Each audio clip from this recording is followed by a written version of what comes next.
Hey friends, welcome back to the garden.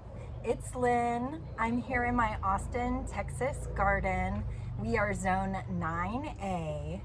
And today I'm here to talk to you about the number one crop that you're missing for hot summers. My garden secret for summers: sweet potatoes. Today I'm going to show you how I'm starting my sweet potato slips. There are a lot of different ways to do it. You can Google or search on YouTube to see more different ways, but the way I'm doing it this year is in containers to grow the slips, and then I'm going to put them into the ground in my garden that will be there through the whole late spring, over the summer, and then get harvested in late fall. So let's get to it. These are the seed potatoes that I saved from my last year's harvest. So this will be like the 4th year that I'm getting these from my potatoes. So I did have to buy the slips originally one time, and I can't remember what variety or where I bought them from, but I can look up that information if anyone's really interested. These turned out to be so unbelievably delicious. This one, this little monster, is like about my biggest one, and after curing them, they tasted absolutely amazing. This one I didn't get around to eating, so it started growing slips. Basically, in the spring, when it starts getting warm, your potatoes will do that. So they last pretty much the whole year. I could cut this off and I could eat it, no problem, but I'm just gonna make more potatoes out of it instead.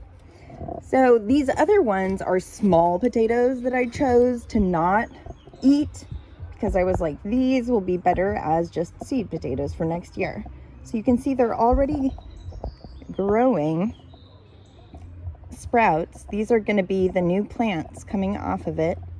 And then we're gonna harvest the sweet potato slips, is what they call them. Basically, we're gonna cut off these when they get big enough. And then we're going to either continue growing them on with roots, or you can actually stick them straight into the soil like that. And then that's how you grow your sweet potato vines. And I'll tell you, sweet potatoes is the best crop for Central Texas. We have an amazingly long season. Last year I had my sweet potatoes going for 6 months. Like, that is not necessary. It really only takes maybe 4 months. But yeah, they got huge, and we got to have these amazing vines all through the summer. We're going to use them as cover crops all over the garden, just sprawling all over everywhere. I'll have them climbing up things, and it's beautiful. Then they have, this particular variety has a gorgeous purple flower that looks like a trumpet, and you get to see these beautiful vines that might as well be ornamentals. And then when they die, I get to dig, or it's about to be your first frost. About 2 weeks before that, you dig them up and cure them, and then you've got potatoes over the winter. So if you're lucky and you get enough, you could have enough for the whole year. And basically you can get an organic sweet potato at the store and try just growing slips from that, or you can order sweet potato slips probably right now if you're watching this when this comes out in early April of 2025. I did originally order the slips online, but now I get to just use my own seed potatoes each year. So there is kind of an in-between step that I'm going to do. These are already growing, these sweet potato slips, but I'm going to plant them, and I'm going to use these pots, but you can really use any pot you have, or even like a Tupperware container, like a bin with a lid is fine. You can do it indoors if it's still too cold outside for you, or I'm going to do it outside because it's already, nighttime in the 60s and daytimes in the 80s, up to 90 in the next few days. So I'm going to let them grow outside. But you can also do this indoors if you need to, and even put them on a heat mat if it's cold. because sweet potatoes love heat, and that's why they're such a great thing to be growing over the summer here in Texas, where it's so hot and we have many, many days over 100 degrees. Probably like a month and a half of over 100 degrees days, and it's harsh here. It's extreme. But this plant might start to look a little bit sad if it doesn't get enough water, but then you water it and it comes right back up. It's really easy to take care of. You can use it basically like a cover crop and hardly take care of it the whole time, and then harvest potatoes at the end. It's wonderful. You know, there are ornamental sweet potatoes that people buy just for their beautiful foliage and flowers. So why not grow ones that you can eat, right? So here we go. I'm going to just use some regular potting soil that I got from my local nursery, and I really like this brand, Fox Farm, and it's called Happy Frog potting soil. It already contains mycorrhizae and humic acids, and so when I'm doing my starts, I use this, and I will sift it to make it a little bit more fine and take the bigger particles out to use for mulch or something. But I will use that and mix it with some vermiculite and coconut coir to make my seed starting mix. And then once things are started and plants are growing, or if you're potting up, you can use this straight just the way it is. Let me tell you about what's in it first. So, you know, you don't have to get this brand or anything, but these are great ingredients.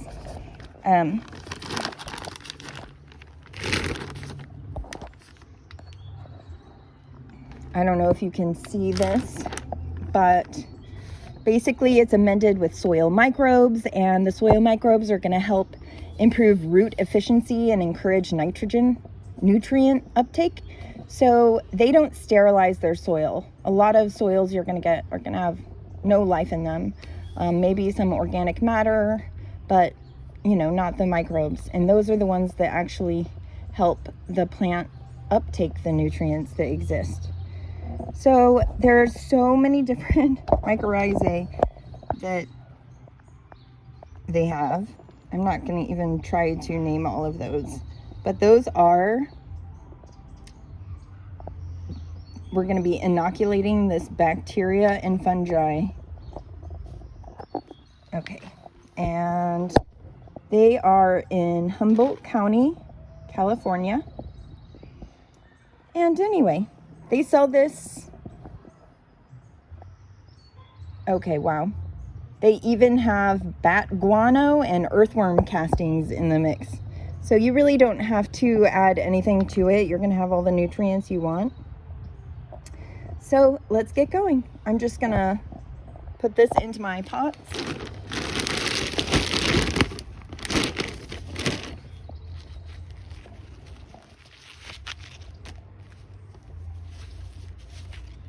And then later I will do another video when it's time for me to harvest the slips and plant them out in the garden. So this is basically part one, growing your slips. Sometimes I have a smaller thing in here, but I just am using this metal scoop. You can use anything. Just putting it in the pot.